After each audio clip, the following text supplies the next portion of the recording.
But because he had given his word to his partners that it would be finished and that we would do certain things. And I would tell the employees that and say, look, the only reason we're here is because Mike gave his word. That's it. It's the only reason. If he hadn't given his word, I'd be on the beach right now, swimming with turtles. I said, I wouldn't be here with you guys in the heat. And we did it during COVID, and we were in masks and steel-toed boots and hard hats. I remember pouring the first slab going, oh my God, we have 15 more slabs to go. This is never going to end. If you're a real estate agent earning $200,000 a year and you want to grow your passive income, this show is for you. Learn secrets other agents use and hear from experts in our field who will guide you on your journey to investing in assets like apartment communities so you can take your commissions and turn them into cash flow. Here's your host, Randall. Let's dive in.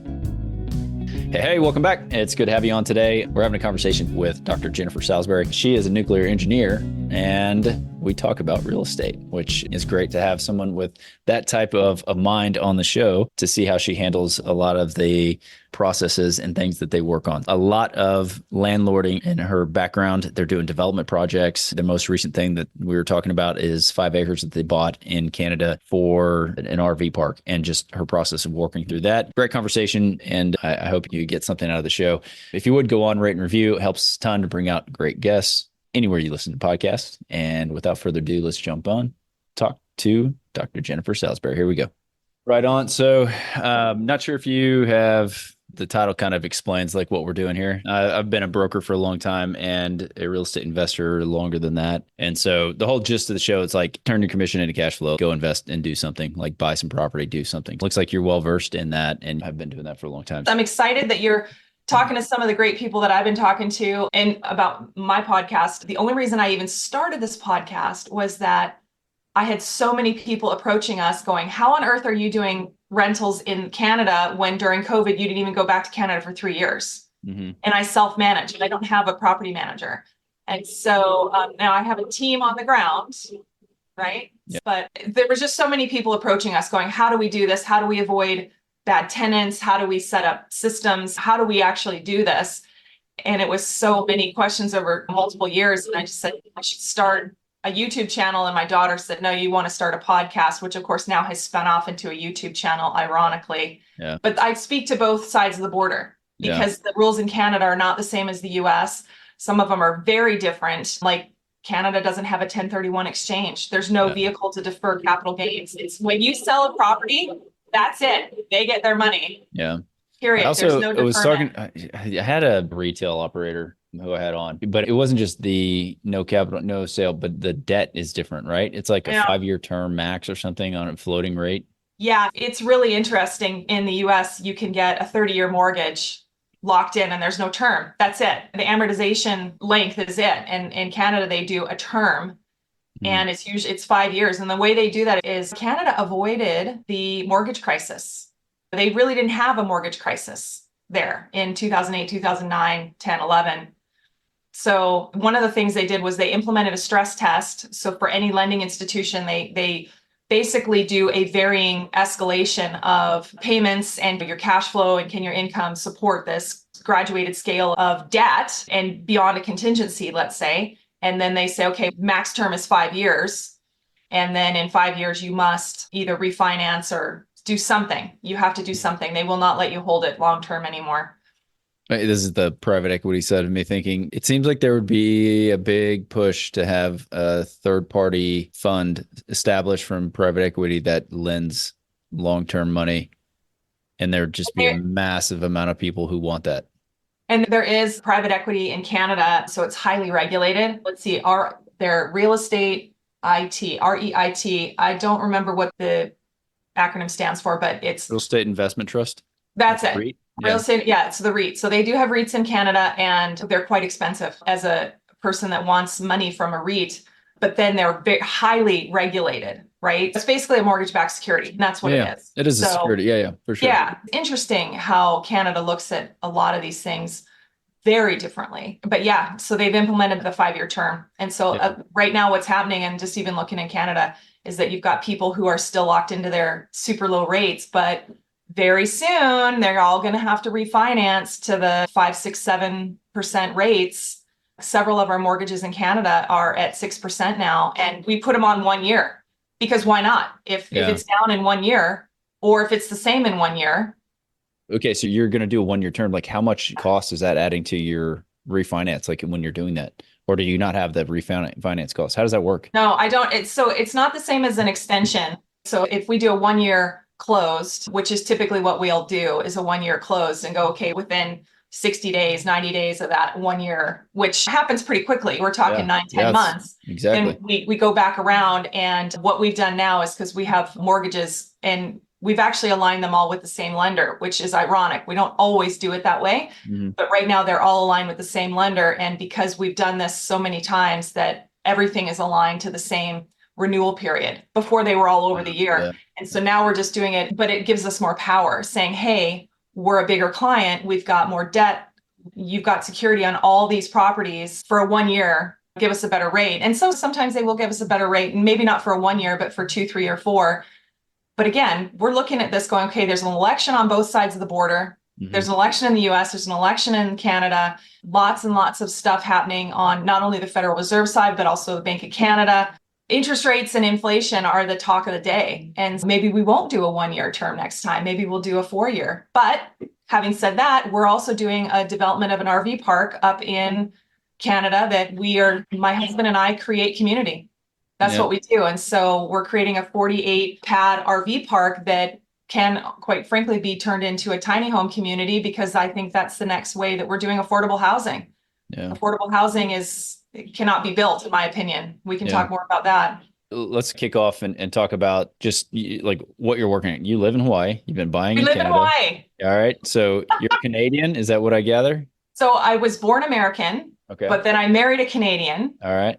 And during the recession, during the 2008-2009 recession, we were living here on Maui, having gotten married, and we could see there was no work here. There was nothing here. It was like rats jumping off a ship, and it was everybody's flocking to the airport. Literally, they would just leave their houses and leave.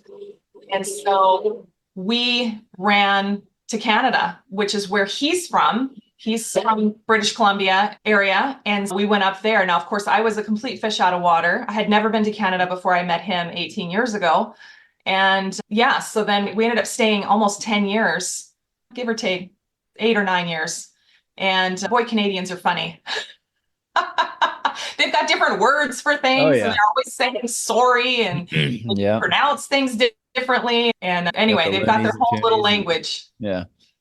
But so that's what happened. He had bought a piece of property in South Maui in 1995 to develop some homes or some condos or something. And in 2015, when the recession started turning around and the economy on Maui had recovered from the recession, because it hit Hawaii really hard. The worst part of the recession in Hawaii was actually 2011. So we saw it coming in 2006. 2007, we were already in full recession here, even though it hadn't hit the mainland yet. And so remember, when economic times are tough, the first thing people do is cancel their vacations. Yeah.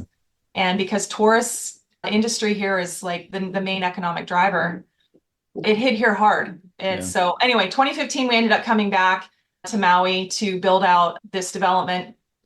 And Mike worked on it for a while and they recovered it. And then 2018, I jumped in full time when we got our final approvals. And then we've been building that. It took us 5 years full time, both he and I, and it was a grind because he was the general contractor and the developer. And had we not been there every single day, it was tough, Randall, I'll tell you. What kind of development was it? 8 fourplexes. So it's luxury condos, Class A buildings. And it's called Paradise Ridge. If you want to see it, it's paradiseridgemaui.com. And it was 42,000 square foot of living space, 9-foot ceilings or above. The upper units were massive. 42,000 square feet of living space on 32 units. Yeah. That's massive. Half were 2-bedroom, just 1,250 square feet. And then the other half were 3-bedroom, almost 1,400 square feet. Yeah. Plus the pool house, plus landscaping, plus the retaining walls, because it was built basically on Blue Rock. What is Blue Rock? Is it good? Blue Rock, it's volcano. Okay. We built it on a volcano. Yeah. Right. I'm like, is it easy to dig through, or is it like impossible to dig through? Yeah. No, we did a lot of hammering and made all the neighbors super mad for a long time, but That was my job, was to work with people. Be the So, and as a peacekeeper. result of that, Mike and I both won awards. So we're now award-winning real estate investors, which is pretty incredible to say, Yeah. but it's perseverance. And had we not done what we did, it would still be a field. I always think about that of biting the bullet. I don't know how that worked out financially for you guys, if it was a big win or if it was like Huge not. loss, huge Yes. loss. But you take it and you hit the nail on the head there where you have almost like a loss leader. Like it now you're recognized, like you did it. You can talk about it. You have this massive story you can say things about, and you won an award on the back end. I'm curious, would you do that again, or maybe on a smaller scale? Or let me frame it in the sense of, I'm a guy and I want to get into like retail development, and this one deal, it might be my prize. It's a sore spot in the city. And if I redo it, I may lose money, but then I'm like renowned. Okay. Would you recommend that approach as your marketing strategy? When you weigh out the grief to dollars ratio, Yeah. you have to include everything that is not on your balance sheet and your income statement. And that includes lost sleep. That includes lost time with kids, stress levels. When I couldn't get something, when we couldn't get a permit or we couldn't get an approval or whatever, I would literally get in my car and go and do a sit-in at the person's office and be pleasant, right? Because in this world, as soon as you lose your cool, you've lost. Yeah. You've lost. And so if the grief to dollars ratio works in that, then I would say do it. But you have to know going in, it's a grind. It's a grind, and it is not easy. You've got to put lots of time and effort and attention, and you've got to be absolutely fully engaged. And as a result of that, do you get credibility? Of course. But do you get money at the end? You might get some money. You might get wages. You might, thing is, you've got now credibility with other sponsors and other GPs, and you've got other folks that now go, wow, look at, you've earned your stripes. And that's almost in this business. If you want to get into new construction, you've almost got to get a spot where you can earn your stripes. It's a real tough thing to say. And honestly, my husband and I we had earned our stripes before this. We didn't really need this project. But because he had given his word to his partners that it would be finished and that we would do certain things, and I would tell the employees that and say, look, the only reason we're here is because Mike gave his word. That's it. It's the only reason. If he hadn't given his word, I'd be on the beach right now, swimming with turtles. I said, I wouldn't be here with you guys in the heat. And we did it during COVID, and we were in masks and steel-toed boots and hard hats. I remember pouring the first slab going, oh my God, we have 15 more slabs to go. This is never going to end. Oh my goodness. Congrats on persevering through that. But you said something else that now we should probably touch on. Like, Sure. You didn't need to do this project, right? So how did you get started in real estate? Were you buying properties? Were you doing properties before you guys moved back to Canada? And so you've always been in real estate. Like, what's the backstory there? Let's hit the high levels. So I grew up in the military. I went to the Naval Academy. And so I was the lemming in the cog of the machine. Not entrepreneurial at all. I met this cowboy, this entrepreneur, serial entrepreneur from Canada. And he was the one that was going, hey, if we do this, then we can make a bit of money, or let me build a house and we'll move into the basement and we'll rent upstairs and they'll pay the mortgage and we can leverage that and do it again. We got to the point where in Canada, when we had run away from the recession in the US, we got to the point where we couldn't sell the houses because that's what we were doing. We were building a house, moving in, and then selling them. Yeah. And so we got really proficient in moving, but then we couldn't sell it. The market kind of flatlined up in Canada. And it was like, what are we going to do? We're running out of cash. We're paying a hard money lender, 14% interest. At that time, that was good. And so we just needed to figure out. So anyway, we figured out there was a niche in our area, professionals with pets. There was nowhere for them to live and they wanted these bigger units. And so it was like, hey, why don't I put out an ad and see if we can rent to a family that has a dog? And it worked great. And so guess what? That was the name of the game in 2010. And so we still rent to people with pets. I'm a dog lover myself. And so that was a niche that we found. So we had to change our business model to renting. That's what we kept doing was then we would rent, put long-term renters in, and then went back to the bank and refinanced and said, okay, we want to take out, this much money and we want to leverage it and build another house that has 2 suites or 3 suites in it. and keep going. And so that's exactly what we did. And that's exactly why we have a portfolio in Canada. Yeah. So you still have some of those assets? A Yeah. lot Oh, of them? yeah. Yeah. Yep. Is the main push now you're talking about RV or mobile home park? Is the main push consistently been single family or multi-family below 5 to 10 units type thing? Or what has been the big ownership portfolio?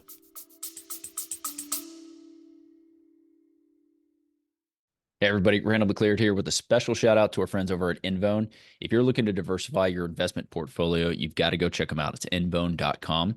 It's a crowdfunding platform with a wide range of investment opportunities, things like real estate investing and even bourbon barrel investing. So check them out. Envone hosts our crowdfund. It's actually a single family real estate investment fund that we have launched with them, and we've had an awesome experience working with Levy and his team.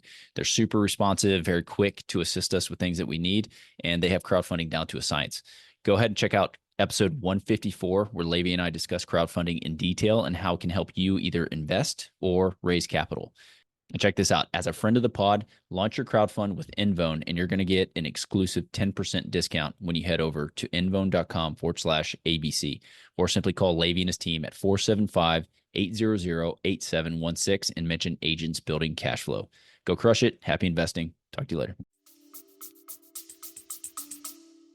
For sure. So it was about 2016, 2017. We just did an audit of our rentals and cost per square foot and what was actually making us the most money and also the least amount of interactions, like what was the best maintenance and admin one. And so it was pretty clear that anything for us less than 4 units needed to be sold. We needed to just say, you know what, anything that was a 2 or a 3-plex, we didn't have any single family homes at that point.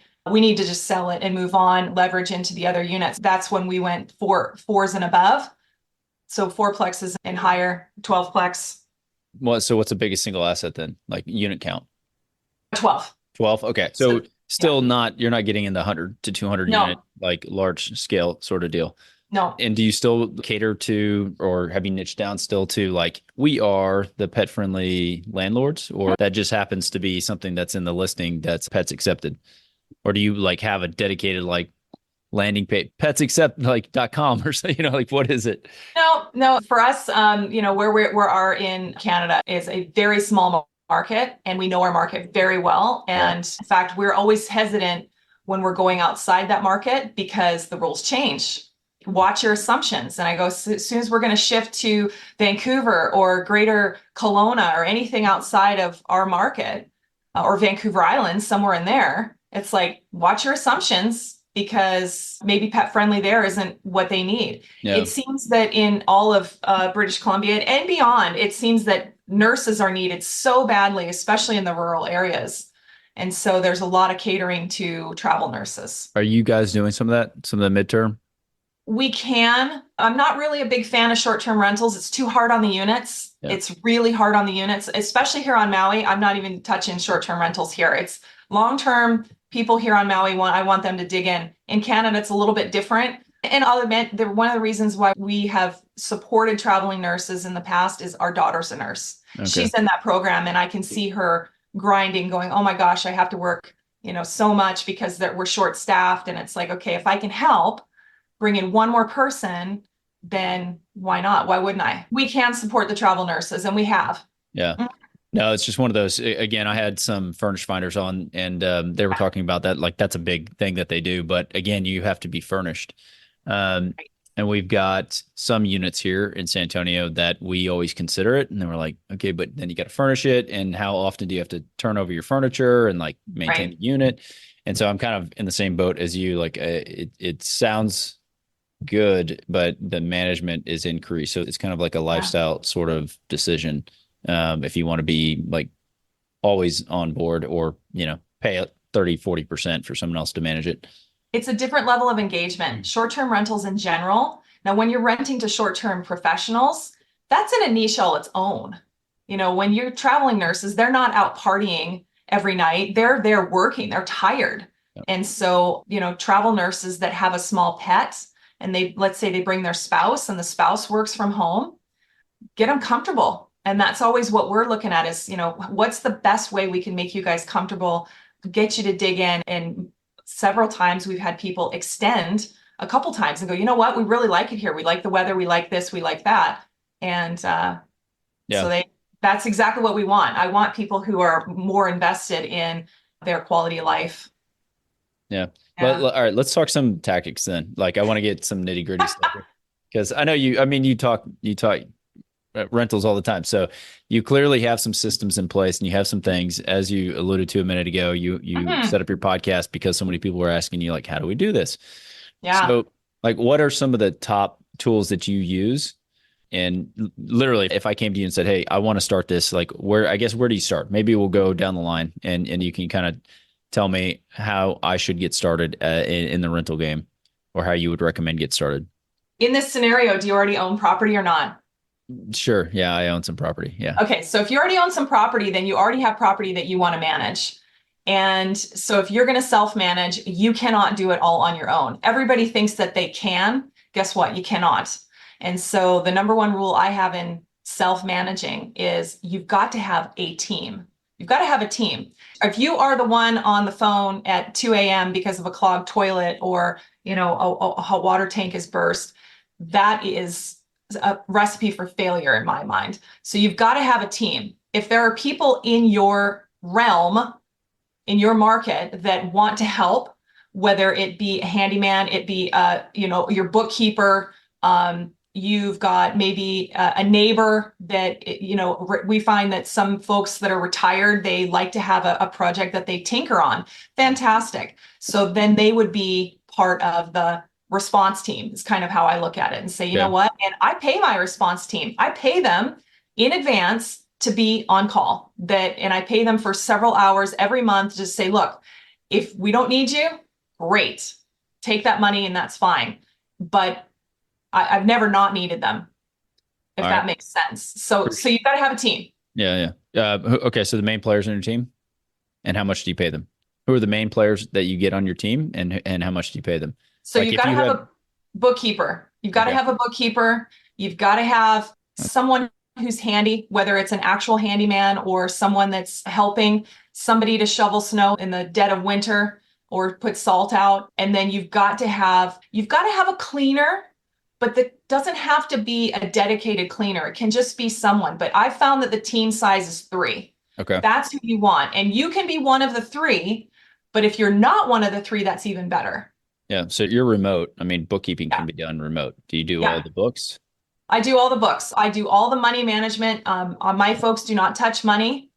And so I do everything. The only one of my people have a credit card, a corporate credit card. So if they've got to go buy parts, but then we're signed up on all of the local building supply places. If they need, let's say they need paint. Well, my guy can go and get paint. Any of them can go and get paint. Yeah. For example, right? Yeah. So just as an aside. Yeah.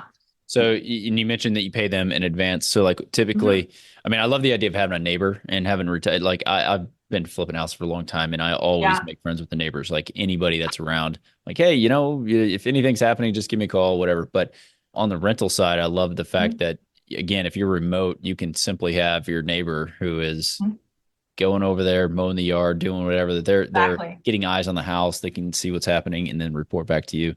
So what do you pay someone like that in advance for 3 hours of their time, even if you don't use them? I actually pay in advance. I pay for 5 hours on the first of each month for that month. I think we pay our handyman standby guy, I think we pay him $35 an hour. Typically what we do, our strategy is whatever the going rate is, I pay him more. Yeah. Because I want them to be excited to come and deal with our stuff. Yeah. And so we deliberately pay more.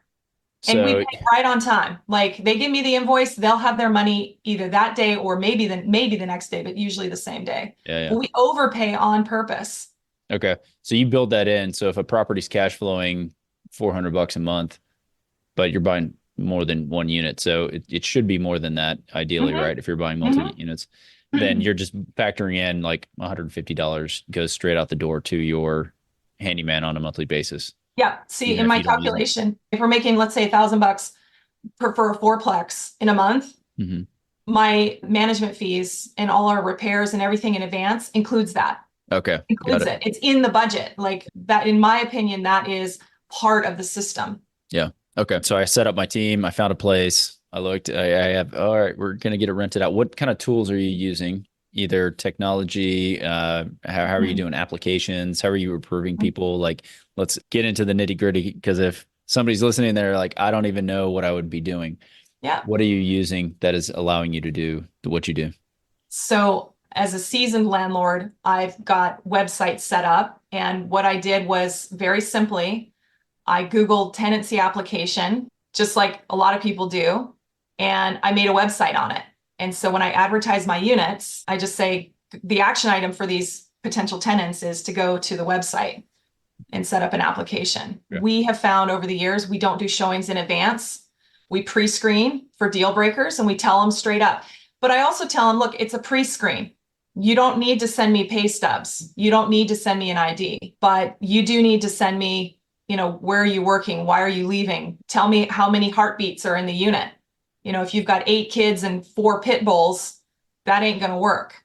Right. But if they say, hey, it's a mom and a dad and 2 kids and we have a little chihuahua and 2 cars, great. Let's set up a showing. Sounds like it's going to work. Yeah. But if there are any deal breakers along the way, so we pre-screen in advance off the website.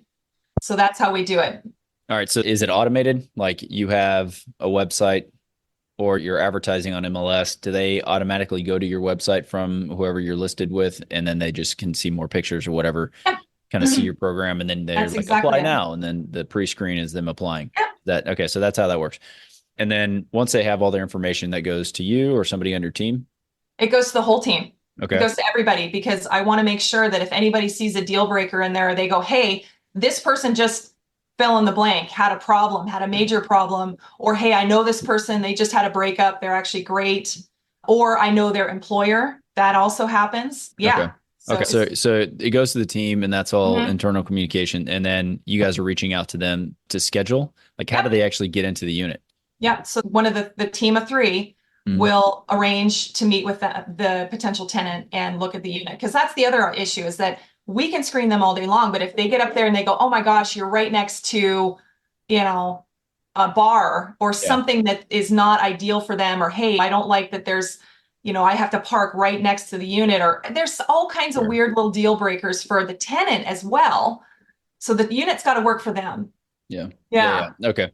But you don't have a remote access system set up. So somebody physically meets them and you don't have it listed with a real estate broker or agent. No. So, okay. No, but the team is also helping screen them. I always say, I want you guys to report back. How's their car look? If their car is full of empty fast food empties, guess what? How you do anything is how you do everything. That's exactly how the unit's going to look. Yeah. Right. If they show up late or they're in dirty clothes or a wife beater and just grimy mug boots and things like that, well, guess what? That's exactly how it's going to be with the unit. Yeah. And so there is a housekeeping standard too, where we're watching, we're seeing the speed of their engagement. We're seeing how prompt they are. How did they dress for the showing? Because if they don't care, they're not going to care about the unit either. Yeah, that's smart. That's just on a not just psychological level, but just interpersonal level. Are you teaching that to your people when they're or have they? Okay, so they've been with you long enough; they know what you're looking for. Yeah, absolutely. No, I teach them how to do it. I mean, we even go to the point where it's like, look, if we have an empty unit and my pictures are, say, 5, 6, 7 years old, which happens, right? We've had tenants that just bought a house. Actually, it just happened. I've got a vacancy now. And it's like, okay, you guys, you've got to go in. I need you to take new photos of the unit. Do you know how to take photos of a unit? They go, no, just snap a few photos. No, you take photos of a unit very strategically. And we go through this and we go through the whole thing. I said, you should end up giving me about 50 pictures. They go, how on earth are you going to give me 50 pictures? I said, well, if I tell you the whole strategy of exactly how you take photos, including closing the toilet seat, then, right? Which is little simple things like that. When, a potential tenant, and they see a toilet seat up, that, again, how you do anything is how you do everything. They see that. They go, oh, they don't care. Next unit. That's every always little funny detail counts. When I look at listings and I see toilet seats up, or I'll see like a picture uploaded sideways, and it's like, well, come on, basic, really? come on, yes, come on, come on. Yeah. Okay, so then they come into your system. So it sounds like you don't have a ton of turnover though. Like, are you trying to get tenants in there? Is it just unique to the size of your units? or is it just the Our area that you strategy. in? Okay. It's So our are you signing strategies. 3-year leases? Nope. Signing 1 year lease, and we do rent increases every year. Okay. The tenants know they're coming. Yep. And no, our strategy is let's make the units as comfortable as they possibly can. Help them mount their TVs on the wall. Help them, get the wall hangers on the wall so that they can dig in. And we do annual maintenance, and we listen to people. When we're near the unit, I happen to run into somebody at the grocery store, which happens. I go, "Is everything okay in your unit? Is there anything we need to look at for you?"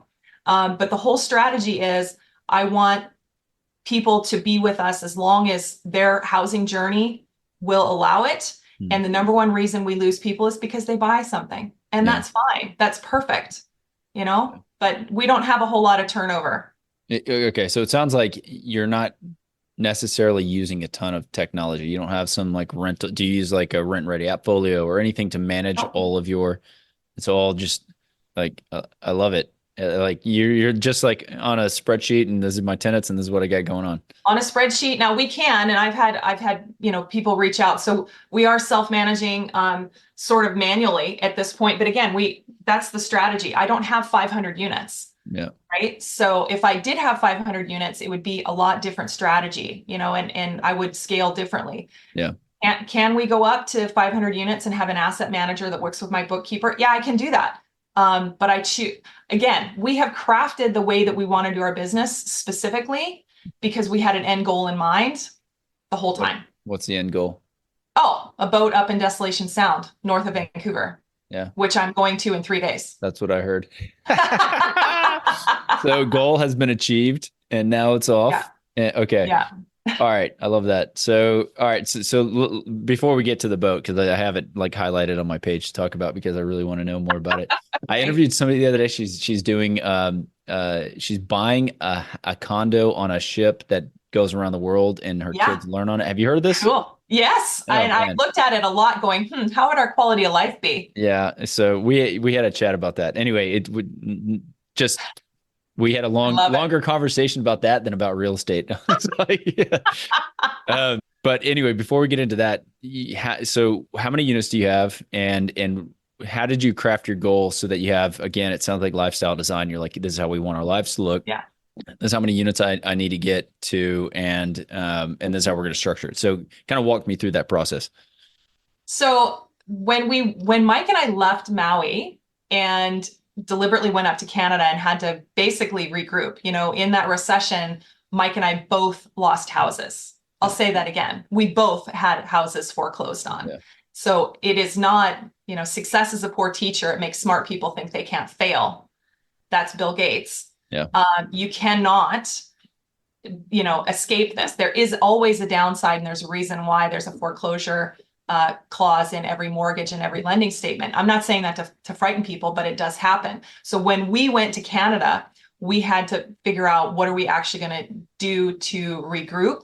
And so we leveraged Mike's skills as a carpenter and became general contractor both in British Columbia. And then when we came back here in Hawaii, he became a general contractor as well. Doors, as far as doors, we're less than 50. So, and it fluctuates because we're building stuff, Yeah. we're still, it's always moving, and, it will be by the end of the year, it'll be probably 100, less than 100. So for us, it's always moving. Can we scale up? Yeah, we can scale up. But do we want to? We're to the point now where we're always looking at what's going to make us happy. Yeah. And it's like, it's not just the money, it's the time, it's the energy, I love my cup of coffee in the morning, right? That's what I live for, is having a great cup of coffee and a conversation. It's not necessarily making, $10,000 in a transaction. That is fun. Don't get me wrong. Yeah. But you got to craft it what it looks like. We really did some soul searching about 10 years ago in the middle of the recession recovery and went, what is it that really makes us happy? And it was having a good cup of coffee on a boat, looking at our favorite tree in Desolation Sound, period. Yeah. And it's like, okay, everything we do is going to be, how do we actually make that happen? And it was very strategic. And there's some days where I'm like, there's no way we're ever going to do this. But here we are. And nice. the boat is in the marina right now, waiting for us. And the coffee, I've got so much Hawaiian coffee on that boat. It's crazy. That's awesome. I mean, so again, to put this in terms that anyone listening, so you say I need to have X amount of passive income coming in order for me to get out of this race and rat race, if you want to call it, right? Right.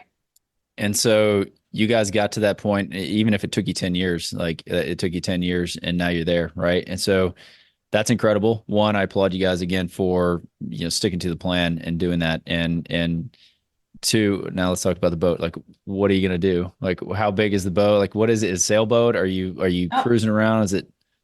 It's a 45-foot Sea Ray, and Okay. it's a 2001. So it's an older boat that has barely been used. The engine hours are quite low. And so I think it was set up for charters. Yeah. But, I'm a former nuclear engineer. I mean, that's what I did in the Navy. And so my analytical skill set, the first thing I did when we were doing due diligence on this boat was give me the logs, give me the maintenance records. Well, there wasn't a log. It was just a history of all the mechanics invoices. And so I went, this is not a captain's log. This is just, the mechanics are doing this and changing this filter and, adjusting all of this. And so it's a power boat. And, we had a smaller Sea Ray years ago that we sold before COVID, before we came back to do the big build here on Maui. And we were always knowing that it was such a small boat because it was me and Mike. And at the time we had our beloved golden retriever German Shepherd named Mac. And so it was the three of us. And it was such a small boat that we couldn't actually have people stay with us. We didn't have a proper dining table. But Mike would always make all this incredible food. You get prawns out of the water and clams and, fish and just Dungeness crabs. I mean, it's just crazy. So the whole idea here was that we wanted to be able to have people share with us this boating experience. And that was part of the equation, was the boat had to be big enough that it wasn't just us. And so now we've achieved that. So our boat sleeps more than just us. So there you go. Are you guys planning to just stay and or are you just going to be traveling around? So the boat is in Canada, so it's north of Vancouver, and actually that's the discussion at the moment. So according to the insurance people right now, Mike and I are newbies in the boating world because it's been so long since we've run boats. But Mike ran boats his whole life, and I'm US Navy trained. But according to insurance, it's quite stale. For now, we're just going to stay inside of Vancouver Island. We might actually run to Vancouver. We may run up higher to the Queen Charlotte Islands. I don't know, or to Haida Gwaii. I don't know if we will or not, but can. But the whole idea is to just, all my podcast recording equipment is on the boat right now. So I don't have a mic. Yeah. Love it. Next year, we had talked maybe we're going to run to Victoria, BC next year and have coffee in front of the Empress Hotel. That was one of Mike's bucket list items. But we've also talked about maybe going with a flotilla up to Alaska. So I don't know. What's the range? You're doing this is your summer activity, and then you're going back summer to Hawaii? activity. Yeah, summer activity. So 3 months at a time, something. Yeah, exactly. So it's usually May long weekend. So like Memorial Day, roughly to around Labor Day is when we'll start. And we just happen to be back on Maui for a week. I've actually got some meetings going on here for Maui United Way post-fire stuff. Yeah. And so that's why I'm back here. But we're going right back up to Canada Sunday. So yeah, the whole idea is to just fair weather boat it, and then during the winter take the boat out of the water very likely, and dry dock it and be just put it up on blocks and then regroup for next year. So I'm not quite sure how we're going to do any of that, but that's part of the adventure of having the boat. Yeah. No, I love boating. I haven't done anything like that. I don't even know what's the range on a 45 footer, you know what? I honestly, I don't know if I can answer that just yet because we're so new to the boat and we're realizing that the fuel tanks are a little smaller than we thought. Our water tanks are smaller than we thought, but we have a water maker. We just need to get the water maker going. We're still learning the boat. We just bought it 4 months ago. And so I just told Mike, I said, as we're learning the boat, let's not break anything. Let's just learn the boat. But it's great because we've got lots of folks that are around us going, hey, mechanics and such saying, look, this isn't working. Something's not right here, but we don't want to take it any further if we can avoid it. But I also, the first thing I do is get into the manuals, because that's what I did as a nuclear engineer was, let's look for the schematic. Where's it broken? Yeah. That's an interesting background. That's, got some history and stories there, I'm sure. Oh yeah. For another podcast, maybe. But, well, I mean, I don't know. Again, I could talk to you about that and the traveling quite a bit. To me, it's one of those things that if you know your why, which you guys figured out your why and you guys made a plan, then you can create your life around that plan. I highly recommend anyone taking the time that doesn't have that, take the time to sit down and figure that out, because it gives you a purpose-driven, set of goals that you guys can go after. So again, congrats on getting there. Thank you. As far as rentals and real estate go, anything else you have going on that, you got this big project, 60 pad sites. Is that what I heard you say? 48 is at the 48, moment. okay. Yeah, we're still working with. Tell me, we got a few minutes left. Tell me the background on that and like what's going on there. So Mike and I both we were looking for property on both sides of the border, and actually we're still looking for property on Maui to set up something similar, maybe not an RV park, but more like a tiny home community, similar in nature, but just different name. So we're working on that on both sides of the border. And in Canada, we found it faster.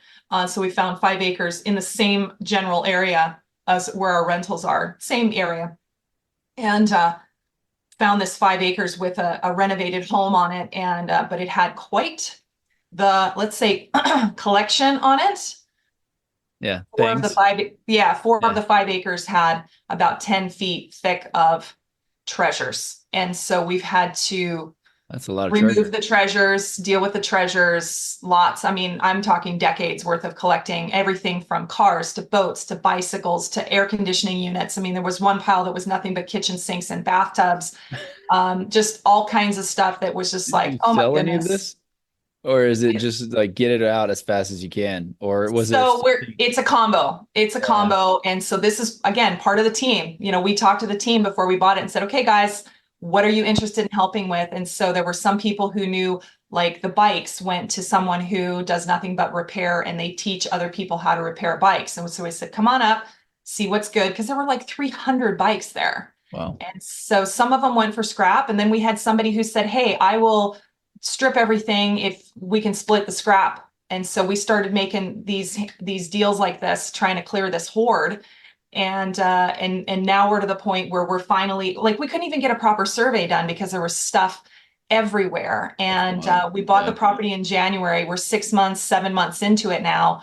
So I think by the time the weather changes, we've probably got 2 or 3 more months before the weather actually starts to change. Once the ground starts to freeze or it becomes just too muddy, then we just have to stop. And that's okay. And that's okay. So we're moving forward on development, working with health inspectors, the safety authority. There's all kinds of things that have to be done to do any development anywhere. And that's part of the grind that we learned at Paradise Ridge, on a grander scale. Yeah. So that's right now we're projected to have 48. And that number was because of space. And we don't want the lots to be any smaller than that. We could probably fit more in, but then that affects water capacity and sewer capacity. So I was going to ask you about, Yeah. So it kind of, again, you have to weigh the grief to dollars ratio. It's like, how small do you want somebody's little yard to be? If they've got a little dog, are you going to give them 6 square feet, for their dog to go pee? Or do you want, maybe we should put in fire pits? That was another thing, is they said, let's increase the quality of life. Let's increase community. Let's put in a bit of a community house where if people wanted to have a birthday party that's not in their unit, have it in the community house. Well, perfect. And that's really what I like, is when neighbors are really looking after each other and they're a part of each other's life. That is just so powerful as a part of a community. And that's what Mike and I create, is being a part of that community. It's awesome. I hear of a lot of people moving into mobile home parks and RV parks, and you're getting a lot of rent. So just on the financial side of it, like, how did you guys underwrite this deal? And how did you get to a number of, like, we could pay X because we're going to have so much rent? That's one thing on the nitty gritty. And then on the other side, it's like, I'm curious, the the development process in Canada compared to? The development, I mean, a budget is a budget. It's just now a matter of, like I said, right now the number is 48. But if we decide that the number goes up, well, then I then have to add in more electrical connections. Mhm. And each electrical connection right now is budgeted at 15,000 per. Yeah. So it's like, okay, so if I add 4 more units and we go to 52, then that means I now have to add $60,000 more to my development budget, which then directly impacts how much more I have to lend or have to borrow from a lender. And so it all impacts every bit of it. And so we're trying to do a bit of a phased approach. I was trying to do 6 units based on our existing infrastructure. And I think everybody has violently agreeing that we can't scale up at all based on our existing infrastructure. It's too limited. It's not going to take it. It's going to fail. If we start hooking up more on the existing well, it's going to fail. So I said, okay, that's fine. So if all we do this year, all we do is clear the hoard. We've already improved the property enough. Yeah. We've already improved the property enough, because every single stage you have to make sure that the balance sheet and the income statement work every time.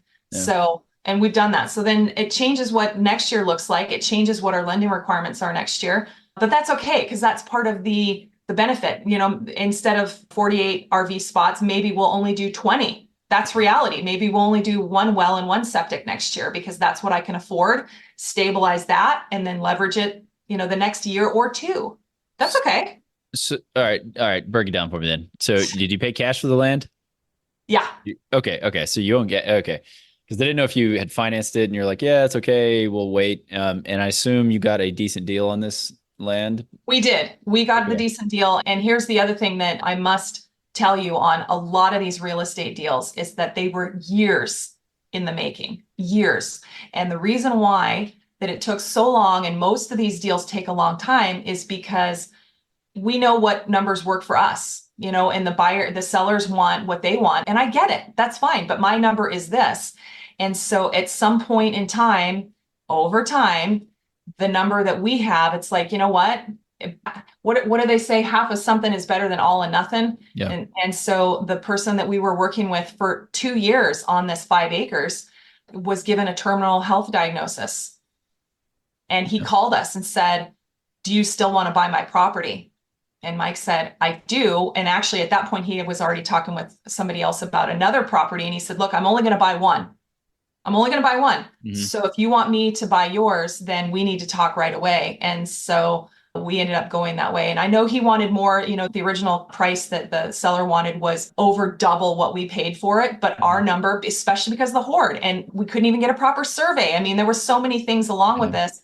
The drainage was not good on the property. So we've had to really focus on improving it. But so did we get a deal? Yeah, we got a deal, but we also inherited a headache that was instant. We instantly had to make investments. We instantly had our civil contractor basically move there and deal with the hoard and the drainage and meet all the neighbors, right? All the neighbors. And so he has a little chart for me, and I've met the neighbors as well, many of them. And he goes, this person, and we know who's not excited about what we're doing. But I also know that they have not seen the Salisburys in action. I know what we create, and I know the value that we bring. And when whatever said neighbor is not happy with us, you know, fast forward 2-3 years, when their son or daughter is old enough to be on their own, but not really too far away, they're going to be happy that we have where we have, or they have an elderly parent who's still independent and wants to drive, but they want them to be close enough, but not under the same roof.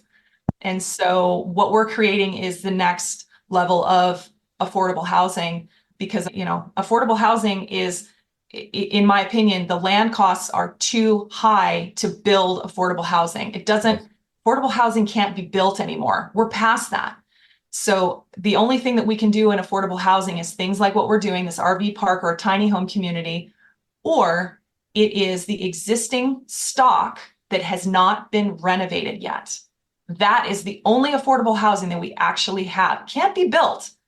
The land costs and the infrastructure costs and the bureaucracy costs are too high. That's in the markets that I'm at. Maybe not in San Antonio. No, I mean, I just think about this a lot, because it's building a better widget. You know, it's like, how do you solve that problem? Because I think about that a lot, and rehabbing a bunch of houses. I got to the point, one, dealing with the contractors and just the struggle, right? Right. I was like, there's got to be a better way. So I started looking kind of similar to what you're doing at land, but to move mobile homes on, because it's Mhm. just like, okay, it's done. It's there. Mhm. It's done. It's more affordable than something that I could do in the city limits. So a couple of quick questions. I know we're getting to the end here. I don't know if you have a Sure. hard stop or not. Are you No, we're done? good. I don't have a Okay. hard stop. It's Okay. okay. On the development, again, going in, obviously, the more units you can get, not obvious, but the more units you can get up to a certain point, then the better it is for the development most of the time. How do you know that you have capacity for water, sewer? If this was a deal that I'm looking at in San Antonio, one, I'm calling direct to the water supplier. Do we have city water? Or we get put it on a well, and then I got to call my well guy and be like, hey, do we have capacity to put like 3 wells on this 5 acres? Whatever. So you guys did all of that due diligence, I assume, We and do. We did all of it. yeah. Yeah. And so, are you going to have city water? You going to have well water? What are you guys going to do out there? So in Canada, it's all rural. So it'll Okay. be on a septic, but it's going to be on a giant septic, which will have multiple tanks. And Mhm. basically, it's a new technology that is just coming into that area. Okay. So we're going to end up doing regional, basically local infrastructure. But then we also had to map out with the local health authority, where's the other wells? We can't put a septic, within 1,000 feet of the other wells, Yeah. right? So we had to map it all out. And of course, all that costs money and all of it takes Yeah. time. But you know what? So there were 20 properties around our 5 acres, and I went, I want them all. Yeah. Do them all. And whatever the cost was, I think it was $50 a thing. And not everybody had a well, right? Some of them have little private water systems and stuff. But again, we had to organize that and figure that out. So where are the septics? Where are the wells? Also highways, all our drainage and our driveways, we had to realign. Actually, we just got our permit to realign the access way, because think about it. If we have 48 RVers or, tenants that are Yeah. living there, plus our main house, so that's 49 more vehicles or more, could be Yeah. up to 100 vehicles. And so we had to really look at the highway impact. Also, another thing was mail. Can we offer mail to our tenants? Right now, the answer is no, but I had to reach out. Also, our insurer. That was the biggest thing, is our insurer, and say, look, this is what we want to do. Do you guys cover this? Their answer was, we can cover up to a point. And I think we're at that point now. But as soon as we start putting the actual pads in and we start bringing in our tenants, our RVers, the answer is no, that we have to switch carriers. So I've already started that awkward conversation with the next insurer, knowing that everybody's got to have the right conversations going on. But it doesn't go beyond, it's also with electric. That's the other thing, is that, do we have the electric capacity? Do we have to upgrade transformers? Do we have to upgrade the infrastructure in this area to support 48 pads or whatever that final number is? And so none of this is easy, but that's how we figured it out, is asking a lot of questions. And anytime I talk with somebody, the last thing I always say is, hey, is there anybody else you think I should be talking to about this? Is there anybody else that I should call, even, just to have a conversation? And the answer is usually yes, or maybe I'll get a phone call back and say, look, if you haven't talked to the safety authority yet, or you haven't talked to the electrical inspector yet, or whatever it is, I was just calling, just to, introduce myself. This is who I am. This is what we're trying to do. Love to have you out. Maybe we can walk the property. Or earlier this year when we bought it, the hoard was too big. And so we just said, look, if you'd like to come out, but there's nothing I can show you at the moment. All you're going to be seeing is stuff. Yeah. Maybe we'll have you out in the fall after we've cleared everything. And actually, we've got trees that are laying on the property now. So I have to now go back to the province and try to get a timber stamp so that we can actually mark the wood and sell the wood. And so this is the next thing, where it's like, who knew I was going to need a timber mark? It's a head on a hammer that you hit the end of the log so that the log is marked, that you can sell it. So who knew that we were going to get into that? But it's like, you know what? And sometimes you fail, sometimes you fumble. And it's like, okay, so my number one question when I'm doing due diligence on this stuff, both pre-close and post-close, is the same question. Educate me on the process. Educate me on the process. Where should I go next? Yeah. And we mess up, and sometimes we mess up, and it's hard. I have two things. Sure. One, it sounds like you guys this is your deal. You don't have other outside investors, or if you do, they are very, very understanding, but like how you described it, it's how I've done things, and you're just going through the process. You figure it out as you go. But if you have a bunch of investors hounding you on progress reports and status updates, it doesn't really lend well for that, the way you guys have structured the purchase, because you bought it and you're like, we're going to figure it out as we go. And we're okay because long term, this is our baby, is what it sounds like. Right. Right. So I just want to kind of clarify that it's not, Sure. you didn't. Yeah. Well, let me be clear on this one that I'm talking about. Mike and I are the only players involved. We're the only ones. However, we're going to have to take on a lender, because when we get our final number and our final budget, I don't have that number. So we're going to have to take on a lender. Yeah. So we will, right? We will. And let me be clear.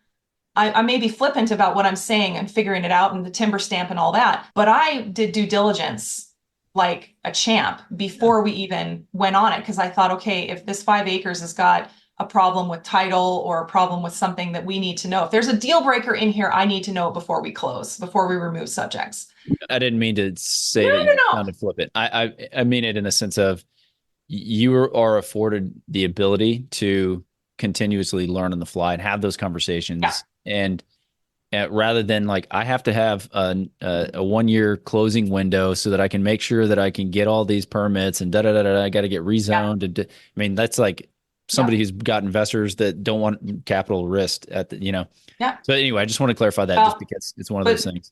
But let me speak to having lenders and wanting status updates. Let me speak to that, because that was the situation that we had in the Paradise Ridge build on Maui. And I had to figure out a way to communicate on a regular, predictable, consistent basis with all of the players, not just the lenders, the insurers, the inspectors, the realtors, everybody. And so every Friday, I would send out an email every Friday. And it was the same thing going, here's where we're at, here's where, and it was a 3-week look ahead. Every Friday I sent one out for years. And the thing is, they always knew. And it was like, okay, here's coming up. The doors are inbound. The glass is inbound. We're going to be pouring the pad on this one. The pool equipment has arrived. Da, da, da. And it was this huge list. These subs are working in this building. These subs are working in this building. We're having the building inspector come out this day. So there was never a question on what was happening and when. And so they knew. And the other thing I kept was a project log. Here's my project log. This is project log number 20 for Paradise Ridge. I started it in 2018, and every day I would write in it. Any neighbor complaint, any inspector, any comments, any, God forbid, injuries. Thankfully we didn't have any major injuries on the build, but anything that was project worthy went in there, including all of my Friday updates, right in there, pasted it right in. And yeah. That's awesome. Yeah. So, but again, someone like you on my team. Can you do all those notes? But what I did was, because the way I did the journal, think about it, the way I did this journal, this is not a binder, it's not a spiral, this is an actual hardbound journal. Yeah. And everything in here is written and emailed. What it is, I've created a legal document. Yeah. Right. And so God forbid we end up going to court over something. The judge is going to see my 20 journals and go, holy crap, we don't want to mess with her and her system. So that's how I take with my lenders, going, this is how I operate. How you do anything is how you do everything. Every Friday, you're going to get an update email from me. Does it take a long time to do that update email? Yes, but it saves them all from calling me and saying, what's happening, what's happening, what's happening. They don't have to call anymore. They know on Friday they're going to get an update email. They know where it's at. Like literally every Friday they knew where it was. I invented this to just say, look, I'm going to stop this insanity of incessant calling and wondering what's going on. They know exactly where everything is at any one time, period. Do you do that with your rentals as well? Yes, I do. Yeah, it's good to keep track of all that stuff if you have And you can do it all on Drive. You can do it all on Google Drive. And I have many, because we're remote. So I have all of our listing, all of our leases, all our rent increases are all on Drive. I don't have to, when I get up on the boat and we have Starlink, when we do rent increases this year, it's all electronic. So I have some stuff that's hard copy, but I also am trying very hard to shift over to more electronic. How good is Starlink, huh?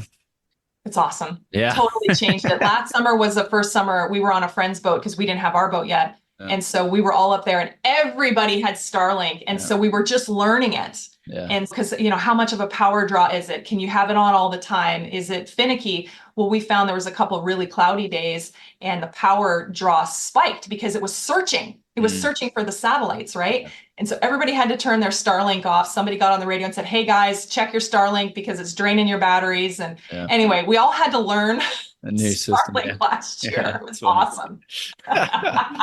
Oh, the boating problems. Right? Total Connectivity. first world problems. Yeah. Total first world problems. I want to say one more thing about, you said mail a minute ago. Yeah.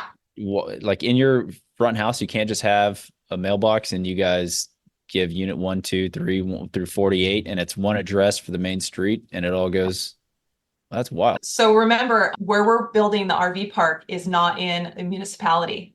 And Okay. even if it was in a municipality, then you'd have to have a separate conversation with either US Post Office or, in my case, Canada Post. Yeah. Well, right now they've got rural post boxes. So the community post boxes where they go and the letter carrier will just input everything remotely.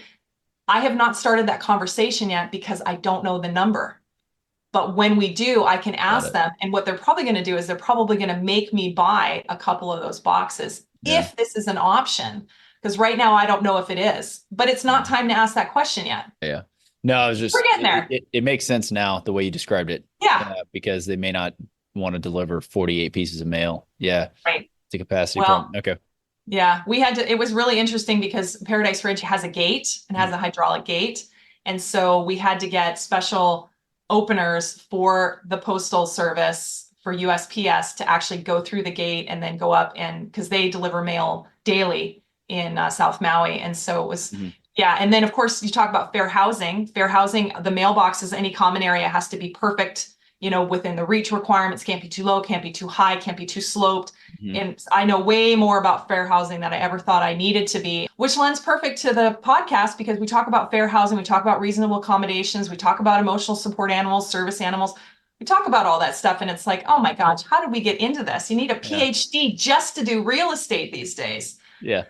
Well, you have one, so, right? Well, I do, but yeah. Not everybody does.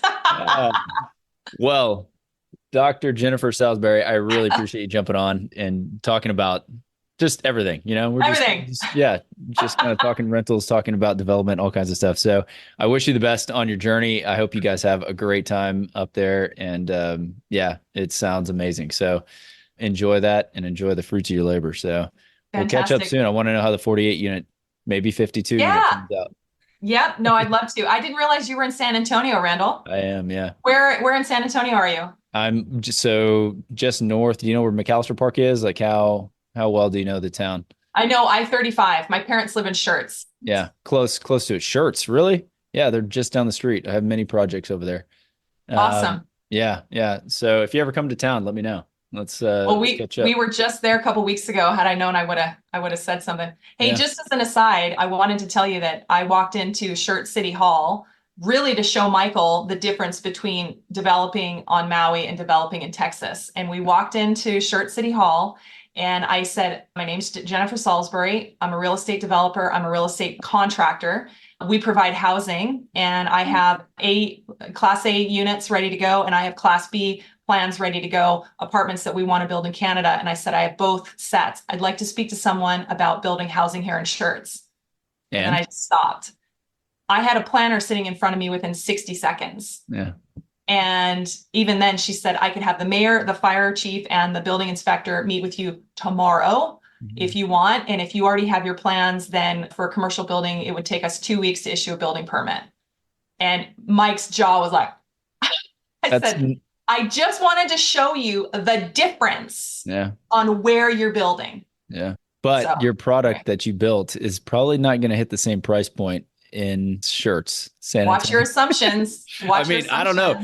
You tell me what your cost to build is. Like, I'll go down, I'll find some land. We can do something. We've talked about it. We've talked about doing all kinds of stuff out. My parents live at 3009 and 78 and in that area. And so I would love to do something, whether it's in Universal City or near Seguin in what's now farmland, but very soon there's all kinds of infrastructure out there and highways to support. But again, it's the same questions. It's the same process. And how much work do we really want to do? How much money do we really need to make to be happy? If our happy place is already defined, careful how much you're chasing. Yeah. Yeah. Good advice. Did you know that 80% of the agents we speak with got into real estate in order to gain passive income so they could obtain financial freedom and become work optional? If you want to stay up to date, the best way is to make sure you're subscribed. So if you haven't done that, go ahead and do it now. We'll catch you on the next episode.